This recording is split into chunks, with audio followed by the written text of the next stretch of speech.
Assalamualaikum warahmatullahi wabarakatuh. Halo semua, perkenalkan nama saya Kiki Salma dengan NIM 12540101153, jurusan Bimbingan Konseling Islam kelas 1D.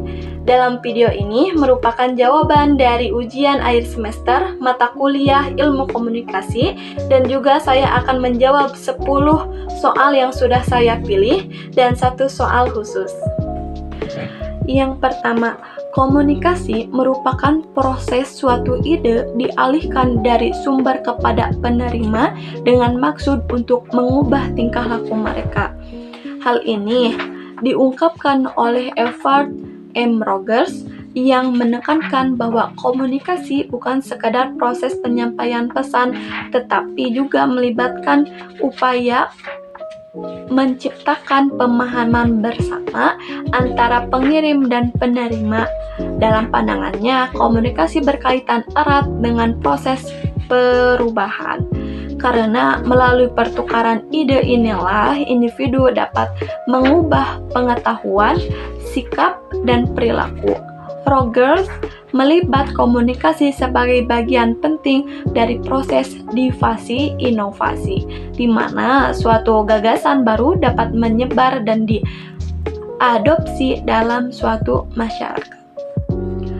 Yang kedua, Hoffman menyatakan bahwa komunikasi adalah proses di mana seseorang menyampaikan perangsang-perangsang stimuli dengan tujuan mengubah tingkah laku orang lain.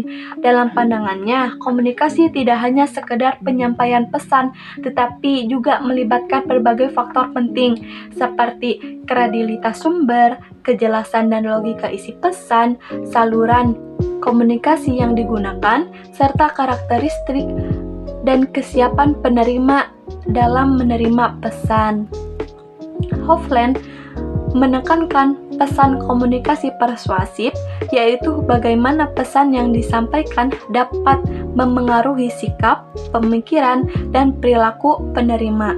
Dengan demikian, komunikasi dipandang sebagai alat strategis yang memungkinkan perubahan perilaku yang terukur dan dapat dipelajari secara ilmiah, terutama dalam konteks pendidikan, propaganda, dan kampanye sosial.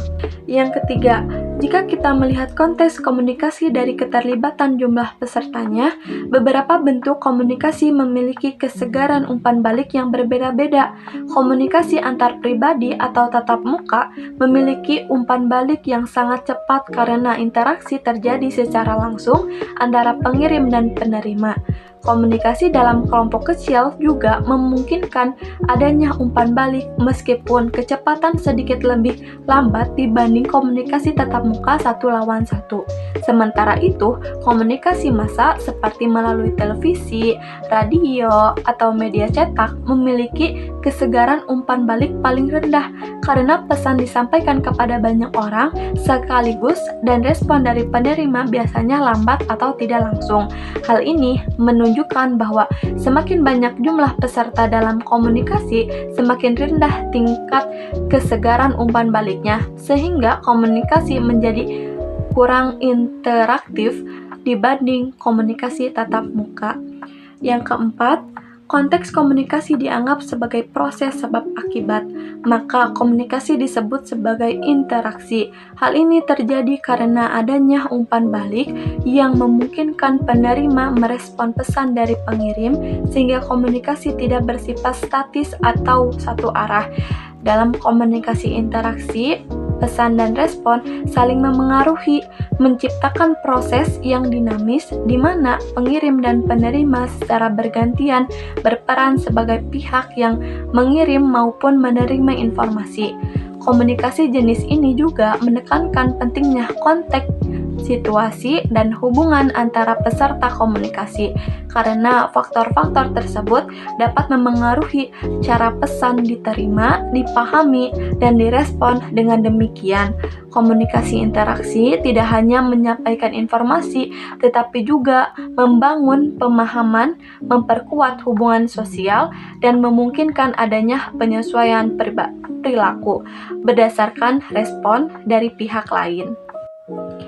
Yang kelima, Cara kita berbicara pada saat musim hujan dan pada saat musim kemarau akan berbeda. Hal ini dikarenakan konteks komunikasi kita dipengaruhi oleh aspek fisik, yaitu kondisi lingkungan sekitar yang dapat memengaruhi cara kita berinteraksi.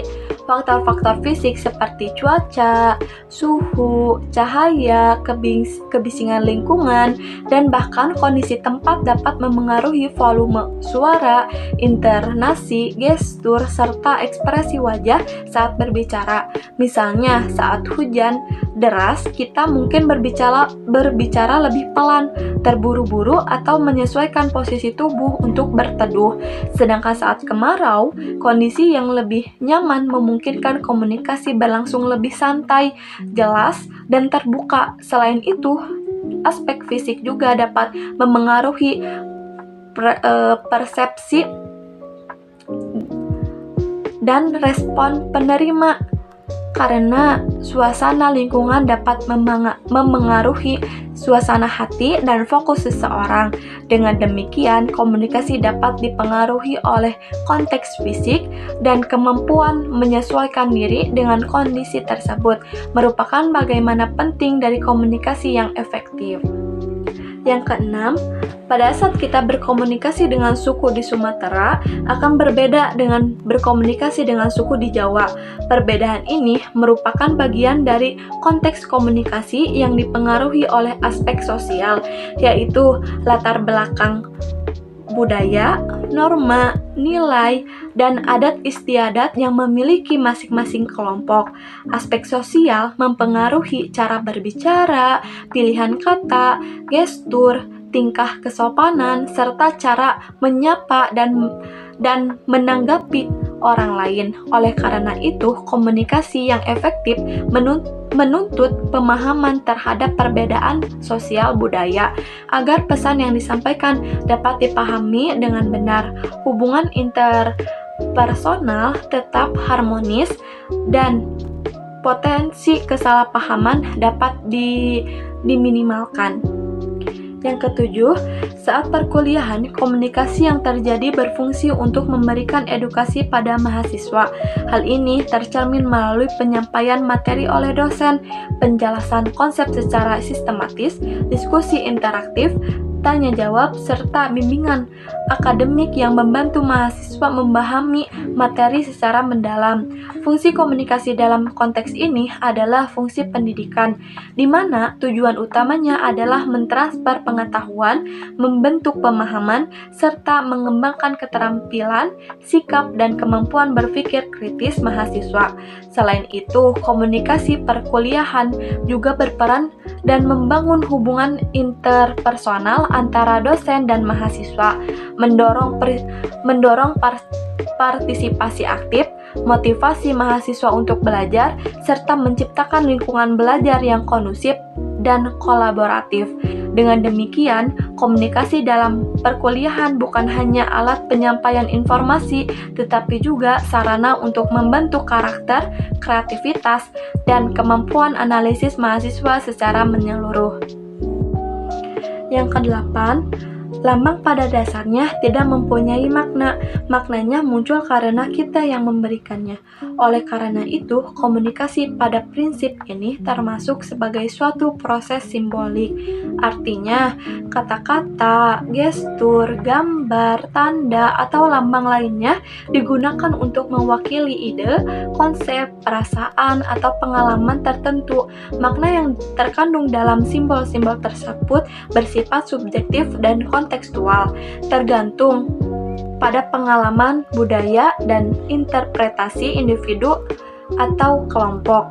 Dengan demikian, komunikasi simbolik memungkinkan manusia untuk menyampaikan pesan, membangun pemahaman bersama, mengekspresikan diri, serta membentuk hubungan sosial yang kompleks dan dinamis. Yang kesembilan, Kesamaan dalam aspek-aspek tertentu seperti agama, ras atau etnis, bahasa, tingkat pendidikan, tingkat ekonomi, serta minat dan hobi cenderung mendorong individu untuk saling tertarik. Kondisi tersebut pada akhirnya mempererat kedekatan interpersonal dan meningkatkan efektivitas komunikasi karena adanya rasa nyaman. Kesamaan kerangka berpikir serta kekurangan hambatan persepsi, namun demikian, kesamaan bukan merupakan satu-satunya faktor penentu keberhasilan komunikasi.